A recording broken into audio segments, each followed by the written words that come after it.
And we're live. Welcome back, everyone, to another episode of The Footballer's Voice. First off, just want to thank everyone that tuned into the last episode with Nathan Coe. Obviously, that was one of the most profound football stories that I've come across and heard of. Such a great guy that his career getting cut short was obviously quite sad, but listening to him talk about it was actually quite remarkable, how he felt ready about it.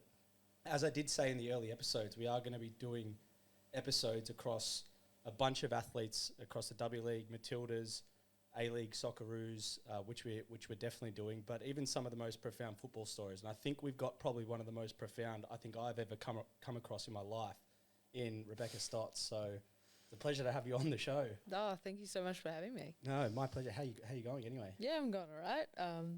It's getting back to normal. Got round one out the way. We did, thank goodness. 3 points. That's the main thing. We got that, but it was not a good performance. But that's okay. That's the sign of a good team, though. Yeah, exactly. It was a belter of a goal, whoever scored that. Mm-hmm. The right young gun, she is.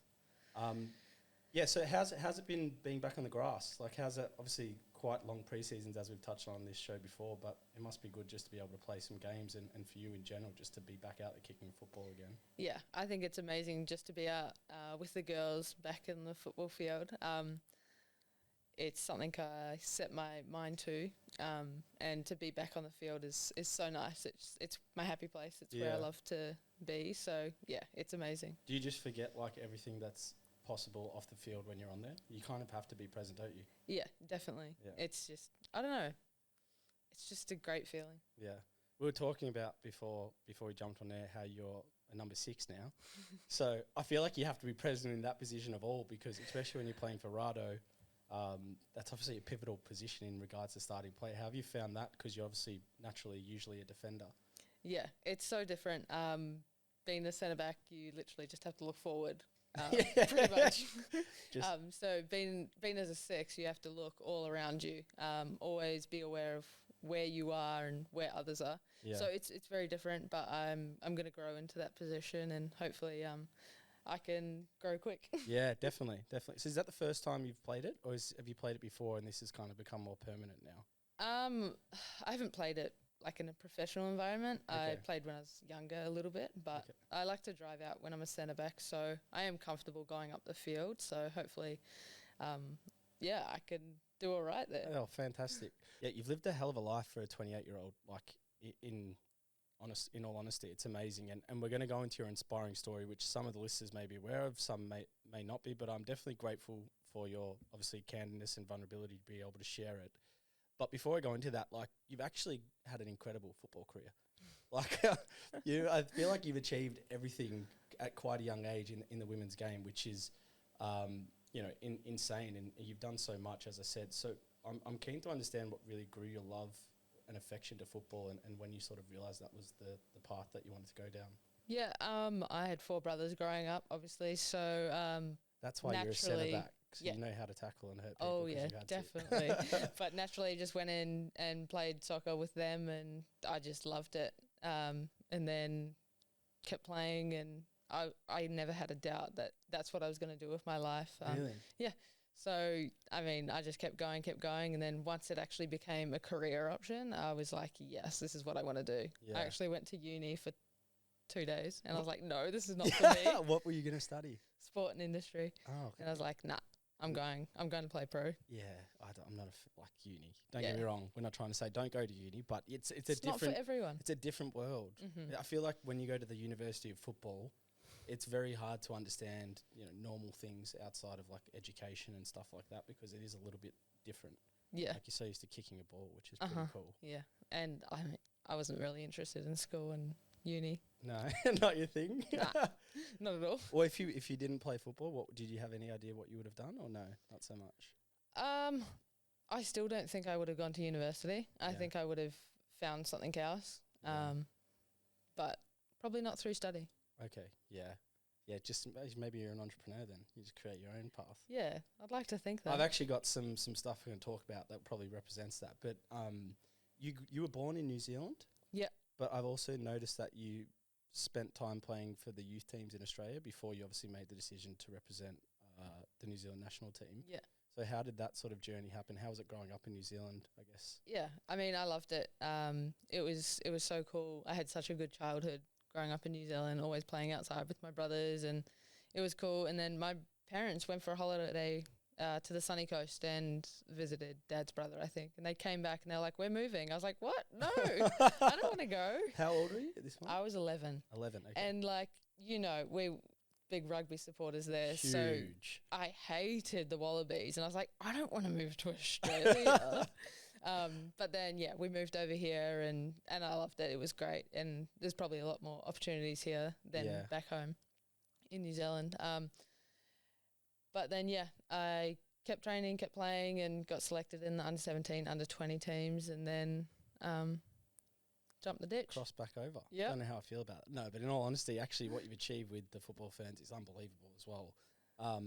Did you move to Brisbane when you came here? Is that where you started in Australia, your family? Yeah, we went to the sunny coast. Oh, the sunny coast. Yeah, wow. Always by the beach. Not a bad spot to start in the country, I might say. Yeah, it was beautiful. Because you were part of the A-League, or it would have been the W League at the time, now the A-League, not long after its inception from the female aspect. What were those early days like, I guess, back then when it was sort of all starting out? Because I think you might have come in season 2 or 3 maybe. Yeah, I was very young then. I first was under Jeff at Brisbane Roar. And that was a great season. I was like a train-on kind of. Yeah. But that team, Brisbane, they were full of Matildas. Did they won silverware, I think, that year, right? Yeah, won the season, which was great. But I got so much experience from that, and it was great. And then I decided to move down to Melbourne and play for Melbourne Victory. Yeah. And that was so cool. I started playing, and it was really cool. And I mean, I remember thinking, "Damn, I get $100 for this each week. Like, oh, I've made it." And now, like, to see how far it's come, like, it's incredible. Were you guys playing in like some of the main grounds back then, early doors? It was a lot more sort of suburban and rural grounds. Like, how did that work for? It was on and off. There were a few like really rural and just little stadiums, and then there could be some bigger ones. But it has definitely come a long way. Who was the coach at Victory at the time, or the people around there that got you break? Because I feel like that was where you established yourself as a professional footballer. It was Vicky Linton. Oh, okay. It's actually crazy because like I was under Jeff Hopkins at Brisbane, Vicky Linton, so everyone's still around. Like it's crazy.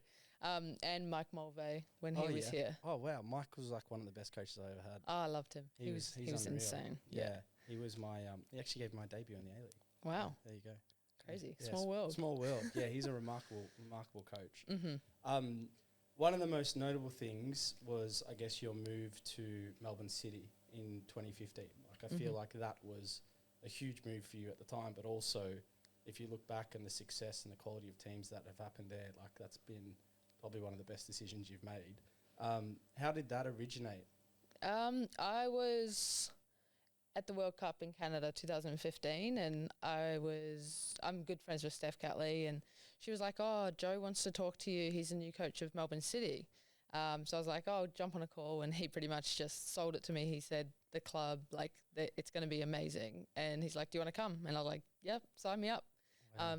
And I mean, that season, I'll never forget that season. We had some of the best players in the world: Kim Little, Jess Fishlock, Jen Beattie. Like, we were incredible. Yeah, it's a scary team photo to look at. Oh yeah, definitely. Very scary. Yeah.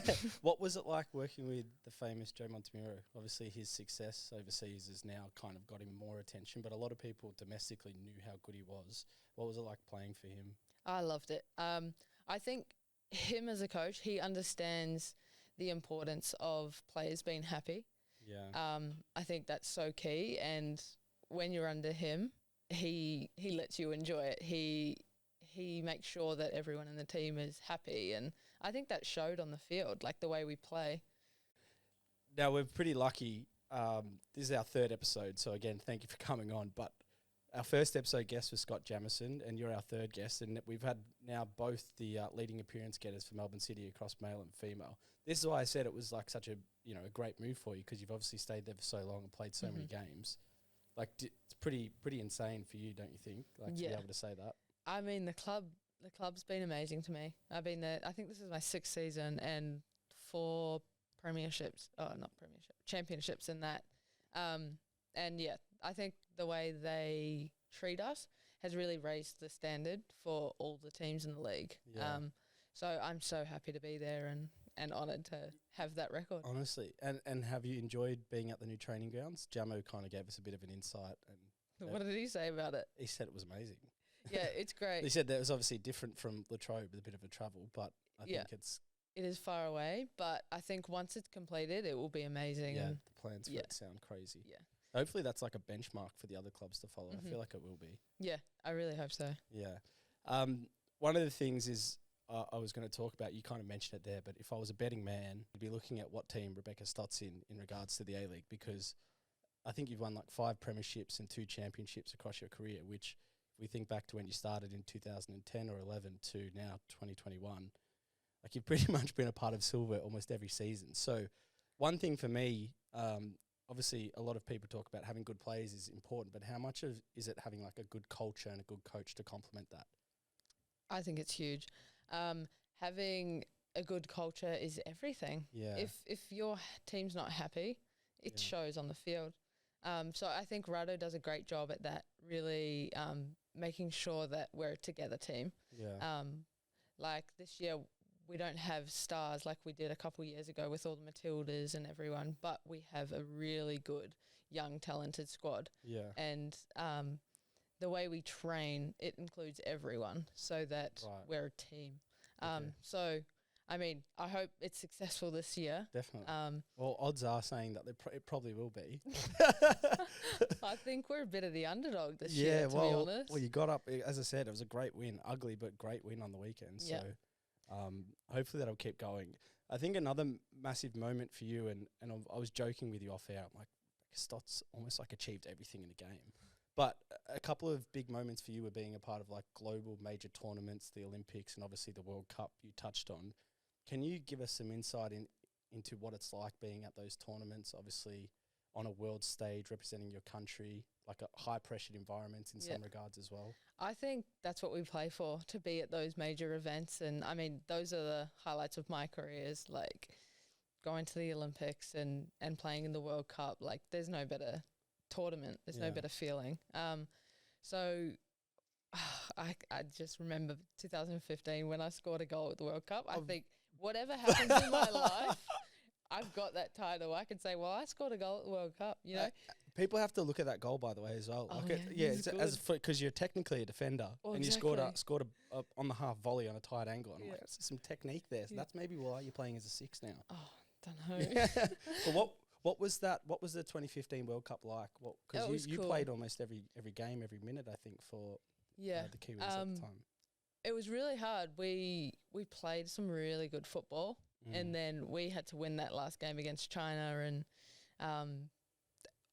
we drew 2-2. There was a bit of controversy in the game.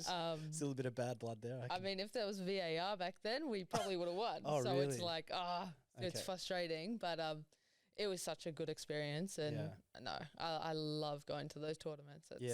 That's the reason. It's such we've obviously got the World Cup in Australia next year. And New Zealand. Yeah, and New Zealand, of course. There's actually quite a lot of games being in New Zealand. When I was looking at the games of like that are going to be held, there's quite a lot there. So you guys are going to be expecting like full packed crowds there. Is that going to be pretty awesome? That's what we're hoping for. Yeah. There's a few major tournaments happening for women's sport in New Zealand that year. So I'm really hoping that the country gets behind it. Yeah. Would you say that's almost like a bit of a bucket list thing for like a footballer do you know what I mean? Like it's pretty surreal to be able to say that you played at a World Cup on your home soil. Yeah. I mean, when it was announced that we had won it, I was so over the moon. Like it's just amazing. Yeah. I'd never thought that I would be playing at a World Cup on home soil. I never thought I'd be able to watch a World Cup like for a long time in my life in like my country as well. Yeah. Like it's pretty insane. Surreal. Absolutely insane. Did you also the following year after the 2015 World Cup was Rio? What was that experience like? Because when I thought of like Rio and football, I'm like, people are just going to go watch the football. Like, do you know what I mean? Like track and field's one thing, but like we're in the heart of football. How was that whole experience over there? Yeah. It was a bit different for me. I was coming back from an injury, and so it was very touch and go. Yes. Like I literally had hardly trained, hardly played. I think I'd played 60 minutes before the first game. Okay. And I was on a lot of drugs, like trying to get through. Yeah. But like it was very different, but it was still such an amazing atmosphere and experience. Like it was really cool. Oh, it's amazing. You've played, we talked on obviously your success domestically, but you've played in quite a lot of countries abroad as well.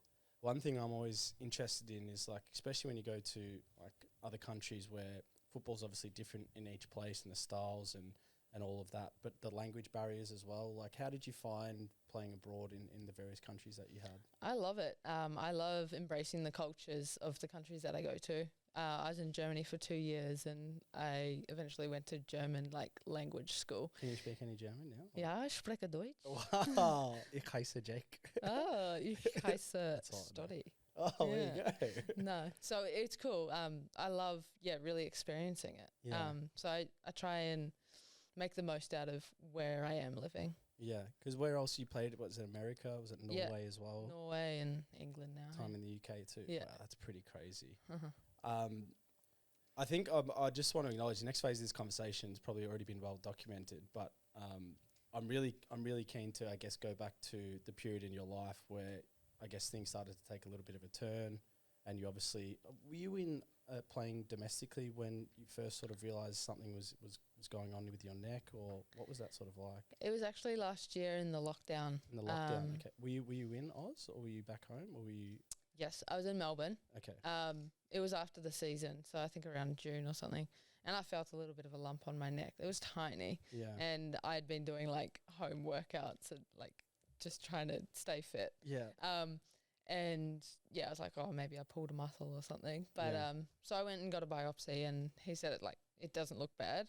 They're not really sure what it is, but it seems fine. Just keep an eye on it. And then I headed over to England. Oh, so at that time, like you had presumed, and even the medical advice was like it's inconclusive, so you could go over because it was to Brighton you went to, which is a massive club as well, by the way.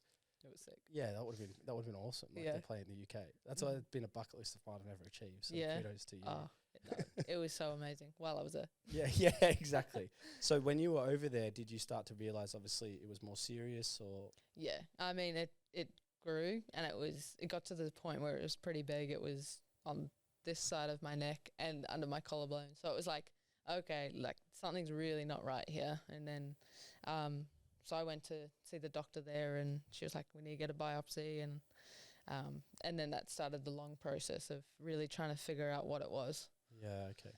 Did you have like an instinct at all through that period of what it might be, or were you just kind of like going with the flow, not reading into it overly, but like obviously maybe probably a little bit worried at the same time, I imagine? Yeah, I was trying not to read into it too much. I definitely had Googled and tried to figure it out because, I mean, you're just sitting there waiting to try and figure out what is going on, but you have no idea. But I didn't think it would be cancer. But then I think the first time where I was like, oh, crap, like it actually could be was when I had my biopsy in England. And I was like, I asked the nurse, I was like, oh, what do you think it could be? And she's like, oh, I think it could be lymphoma. Wow. And I was sitting there and I actually didn't know that was cancer. Weird. Really? Like that's terrible. But I went outside to the car park and I like Googled and I was like, oh, whoa, like that's serious. I could be in trouble here. Yeah. And then I guess that took another 2-3 months to actually figure out that, like, come to the conclusion like that to it is. Be definitive that it was cancer. Yeah. So I think that was like the most frustrating part for me. Wow. So you spent quite a bit of time obviously away from home through that period, obviously going through that journey and kind of being aware that it could be something serious until it got to a point where it was like definitive that, hey, you've got what's it, stage 3 Hodgkin's lymphoma at the time. Yeah.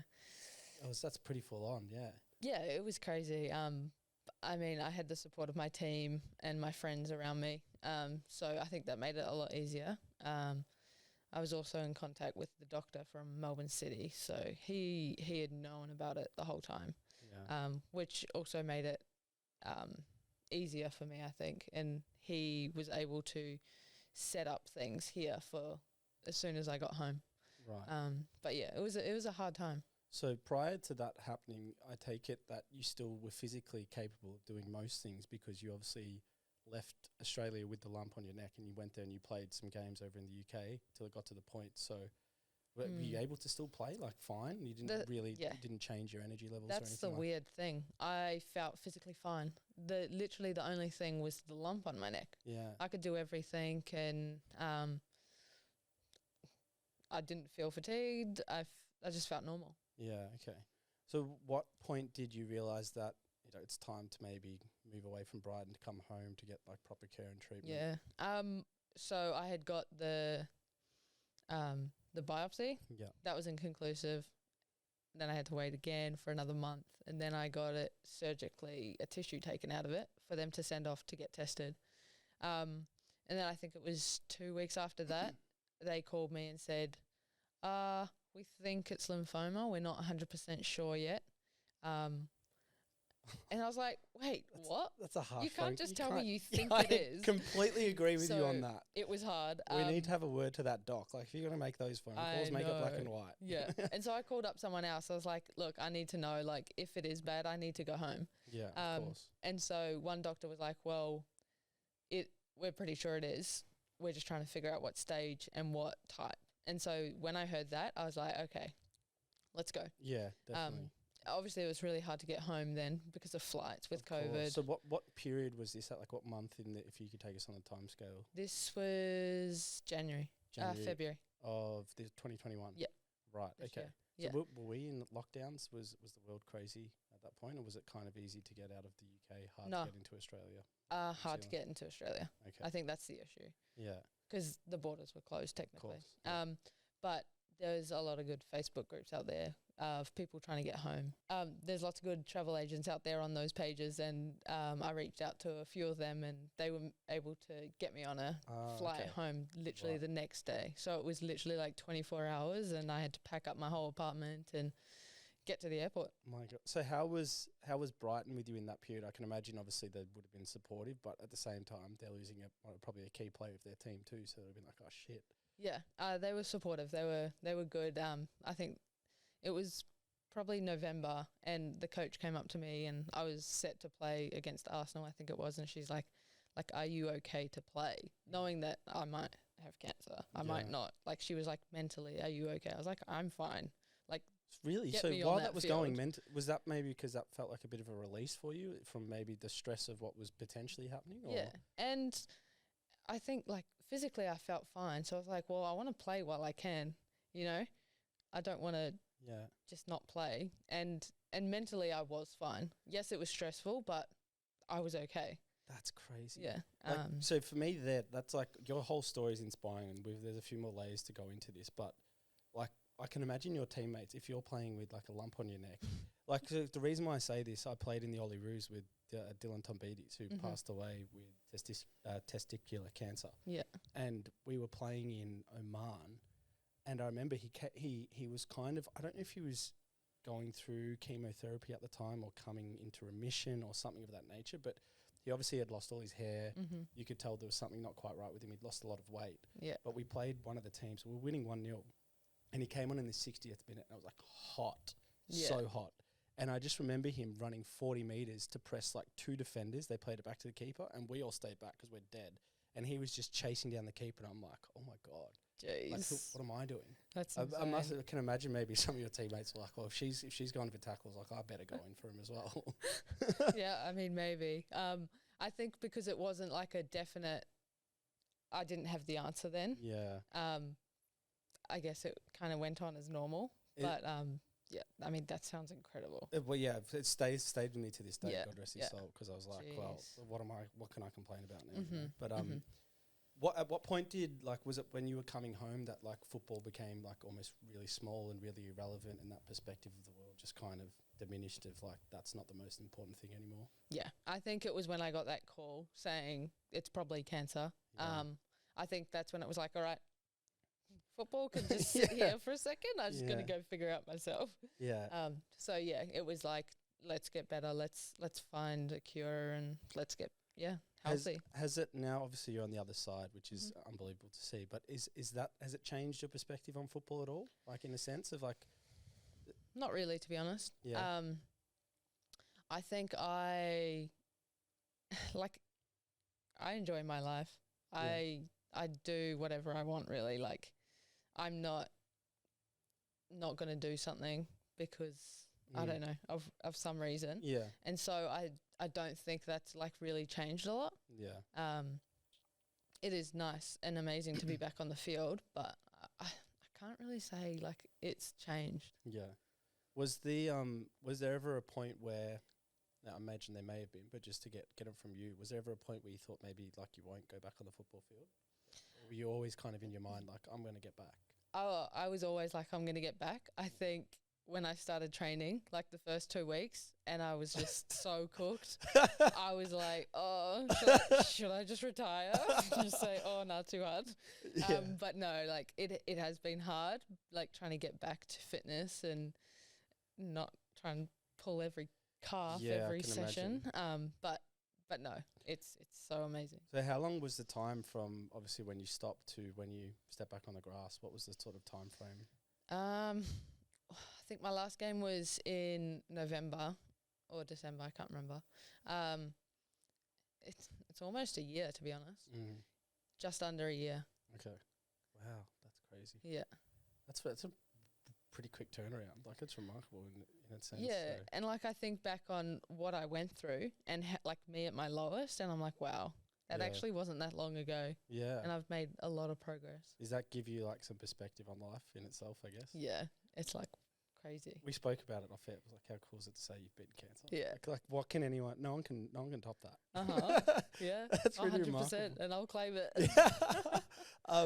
I wanted to read something to you that your coach Rado had said about you, and I've got a feeling you know this, but just potentially our listeners won't know this. And this was coming into, it might have been like the preseason or even the first game, and it was a journalist that actually turned up to a press conference, and I think it might have been due to COVID restrictions. He was the only one there with Rado, so they had like a bit more of an in-depth discussion, if you could say, rather than like a journalist to coach interview. But like obviously we both know the Vidicic quite well, and he one of the quotes he said from that interview to me, I just wanted to read to you because I'm not sure if you heard it. Have you heard? I think I have. Okay. So he said to a question, he goes, Rebekah Stott, that is the highlight of my coaching career. I've had 36 undefeated games with Brisbane Roar. I've worked with Ange Postecoglou, Del Piero. I've won the FFA Cup with Melbourne Victory, and now here with City, I'm part of a fantastic organisation. But to be part of someone's life journey, to defeat the illness that she has had, to come back and to see her, how dedicated she is to the sport, to the women's game, and how much of a following she has got and how much people adore her, I think for us that is the winning season. It's pretty fucking cool. It is. It's really nice to hear that, and to have their support is yeah, it's amazing. How has it been with Rado throughout that period? Like, what's the the coaching staff or the support staff of Melbourne City been like? Yeah, they've been really good. They've been really patient with me. I think it's a very different situation to like having an injury or something. And so, I mean, I'm a bit of a nightmare sometimes. In what sense? You know, just a bit lazy. Oh, and, yeah, aren't we all? Yeah, but no, they've taken the time and really just worked with me to try and get me in the best shape to be able to play. Yeah. How does it make you to feel you hear something like that? Like, yeah, I mean, that's special. It's so nice. But he has done so much in the game, like Rado as well. He's so thought after in this country. Yeah. One of the things through that period as well, I understand both FIF Pro and also the PFA were sort of supporting you through that process and probably had some engagements and contact with you. Like, are you able to shed some light on anything sort of there that was maybe that, you know, they were there for you through that period? Would be interesting to hear. PFA were amazing. Yeah. As soon as, I mean, even when I was still trying to figure out what it was, I was on the phone to PFA and they were helping me. They were like, whatever you need, we can do it. We can give you Disney Plus if you want. Shout out the PFA. That's awesome. Oh, Disney Plus. Yeah, no, it was so good. They helping with flights, helping with quarantine, anything I needed, they were there. So I was so lucky and so relieved that they were there to take a bit of pressure off me. Yeah, 'cause I can imagine, especially in that period when you were in Brighton, my assumption is you didn't really have many of your close friends or family there as well. Yeah, I still had like my team, and Steph and Lids weren't too far away. Okay, And so you had some sort of... I did have a bit of support there. But yeah, no, it was extremely helpful, and Definitely. I'm so lucky. Yeah, definitely. No, well, that's awesome. Disney Plus, though, I like that. That's it. It's a good little catch. I didn't take them up on the offer. Yeah, I should have. maybe should now. Yeah. Still on the cards. Yeah, that's right. As I mentioned with Dylan, one of the side effects of chemotherapy is obviously the loss of hair. And I actually think this says a lot about your character, but you made a decision to, I guess, run sort of a cause for a charity or do the world's greatest shave. Can you give us some light on like what that was like, why you sort of wanted to do that? Yeah, I mean, I think it's a given. If I was going to lose my hair, then of course I'm going to try and raise some money while I'm doing it. You know what I mean? And so I was actually a little bit scared to lose my hair, and I photoshopped a really bad photo of a bald head on mine, and it looked atrocious, and I think that kind of gave me a bit of a bad vibe about it all. Yeah. But I made an event out of it. My best friend Katie and her friend, her girlfriend Kayla. Yep. They organised an event, and everyone had to wear wigs, and I didn't. So like everyone else looked weird, and I didn't. So it was really, it made me comfortable shaving my hair off. And yeah, I mean, I didn't expect that night to be so emotional and so like just amazing. Yeah. But I had such a good feeling, and it was just amazing, surrounded by my friends and my family, and yeah, it was incredible. And to be able to raise almost $40,000 for the Leukemia Foundation, like that was special. That's very special. Yeah. That's huge. It was insane. This is what I wanted to talk about, because like I think in those situations when obviously life sometimes throws things at you that you can't control, you'd think naturally that person would be thinking about them and how they need to get better, but you constantly clearly showed signs where you're like still wanting to think of other people.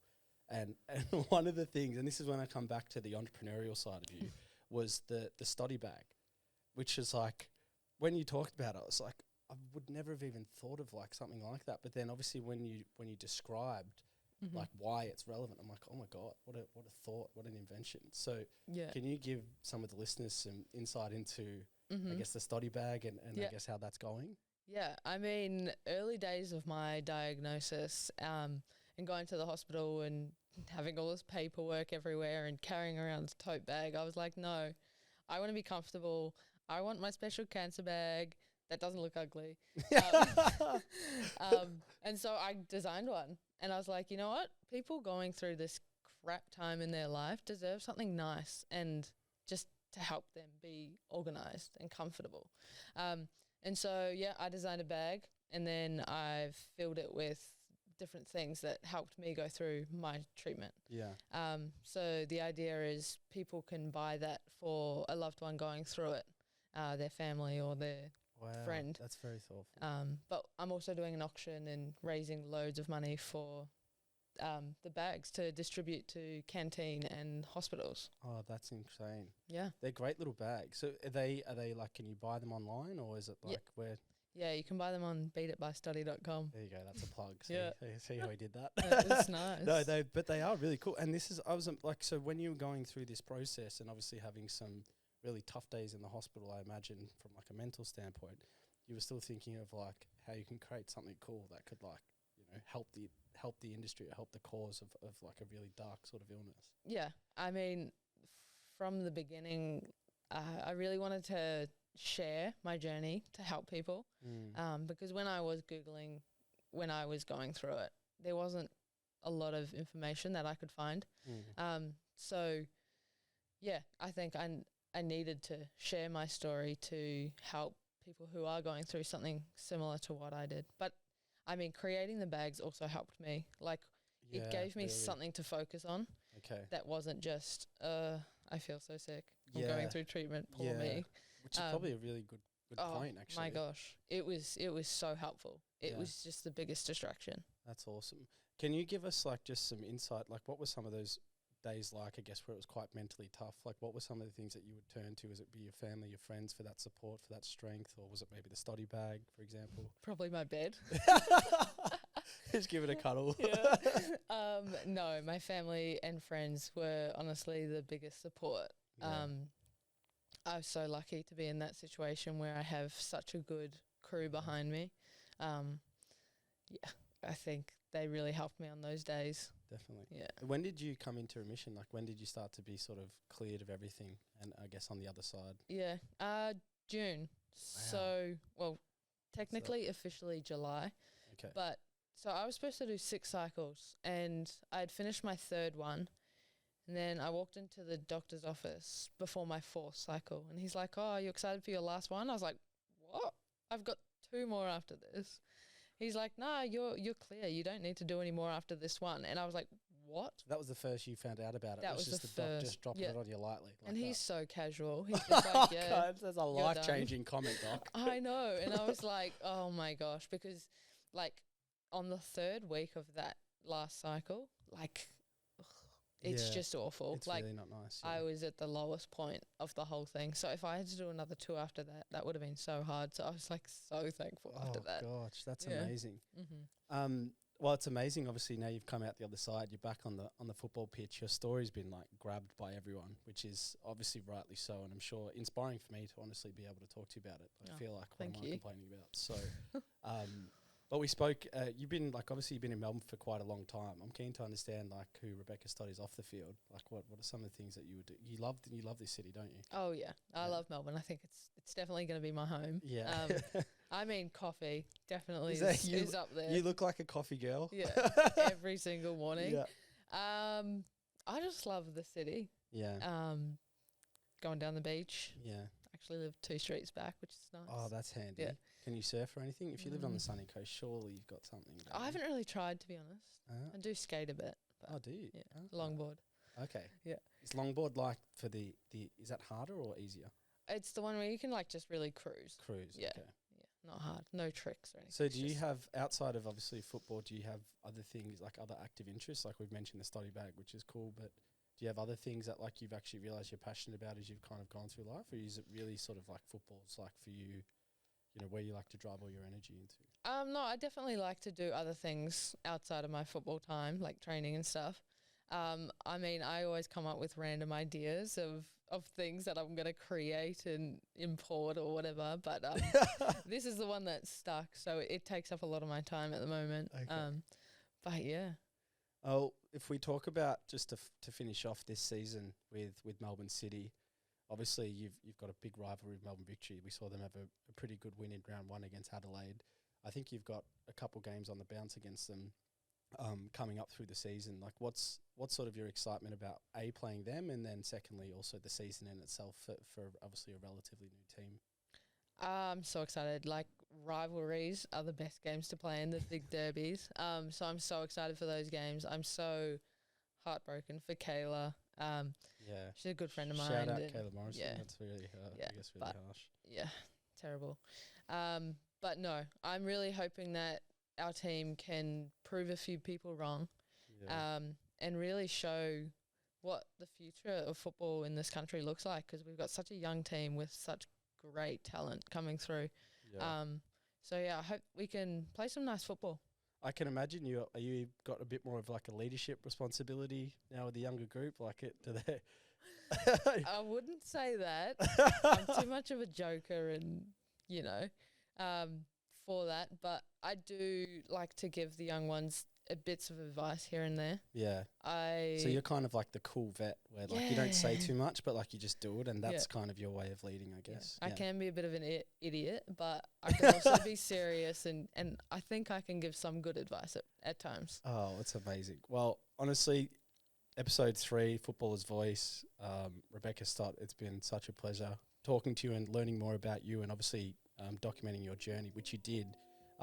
I actually found really like a profound experience doing some research on this. So thank you so much for coming on the show and being vulnerable and sharing it. No, thank you so much for having me. Awesome. Sweet.